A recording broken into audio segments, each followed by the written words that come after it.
as we go along. This also gives you the opportunity to hear more about Final Destination in the future because I'll be doing a spoiler video if this one does all right. But for now, I'm going to let you know if you should spend your hard-earned coin going out to see this one. The quick answer? Yes.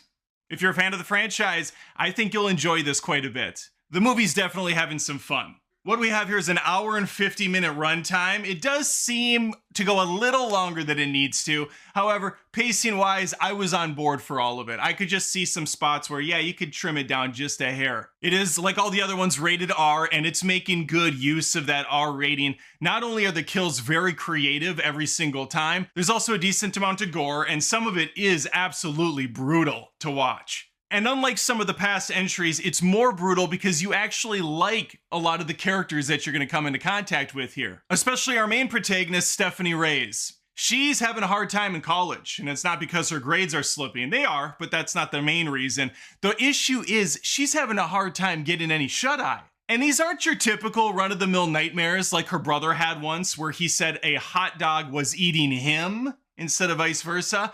I almost chuckled at that, had I not heard that same exact joke in an episode of Seinfeld years and years earlier, where Jerry said, "One time I had a dream that a hamburger was eating me." So unless one of the writers out of the three that worked on this script got permission from the Seinfeld Corporation, I don't know if that's a thing, to use the joke, look for a lawsuit soon.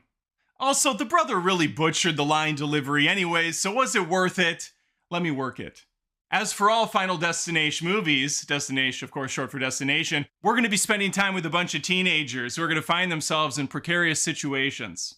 Because Stefani is going to uncover the hard, brutal truth about her reoccurring nightmare. That it's all tied together to her grandma Iris. And one faithful, horrific event that has shaped the bloodline for years to come. Again, I mentioned the characters are likable in this movie, which is impressive considering this is a modern film featuring teenagers. Oftentimes it seems like they have to be super assholey or just completely disconnected with the rest of the world. I just saw Clown in a Cornfield. I hated pretty much everyone in that film. But here, no, I thought, you know what? These kids are all right.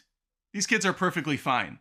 It's also worth noting this is the last film that our Candyman stars in. Tony Todd, we get to see him one final time on the big screen. And that was special. That was nice to just get that final send-off for an absolute legend. So we got spectacular deaths, we got likable leads, we got a good pace. When's the other shoe gonna drop? Where are the negatives at? And where are the cons to this movie? Well, I already told you to go out and watch it. I said it's worth your time, I think, especially if you enjoy this franchise.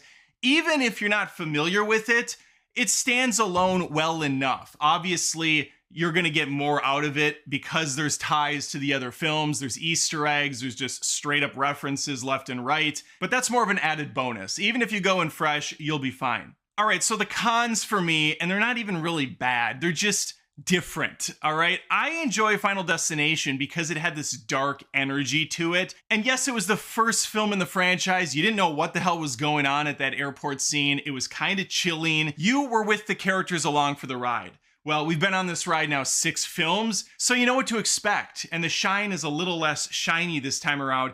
However, the film also knows this, and so it's going to do misdirects. It's going to have fun focusing in on things for you that you think might be the danger, but then it's something over here, or it'll cross-reference back later. They know what they're doing behind the camera. But what is missing, or I should say is different from that first film, is the look of this thing. I like that a lot of it takes place at night in the first movie. I like that it has a creepy energy to it. This movie does not have that. It is sillier. It does have that CG stank on it. It does have a very green screened look, especially in that intro, which is amazing. I really enjoyed the intro. It takes place in the late 70s, but there is a lot of stuff that just does not look natural. They're really trying to sponge out whatever budget they had to make this work. As far as cheap jump scares go, there was maybe one. I don't even know if it's really a jump scare. They did a good job with this overall. It's just not that type of movie. I didn't find it scary in the slightest. It's more of a roller coaster ride, which is apt because the third one takes place on a roller coaster to start. And I'm on for the ride. The whole time I'm there. Overall, this was a big win. I don't think it's the best of the franchise, but it's clearly a franchise that's far from dead. Now I want to hear from you. I know the movie just hit theaters as I'm recording and probably getting this out the door, so maybe you haven't seen it yet, but are you looking forward to it? Are you happy they brought this thing back again?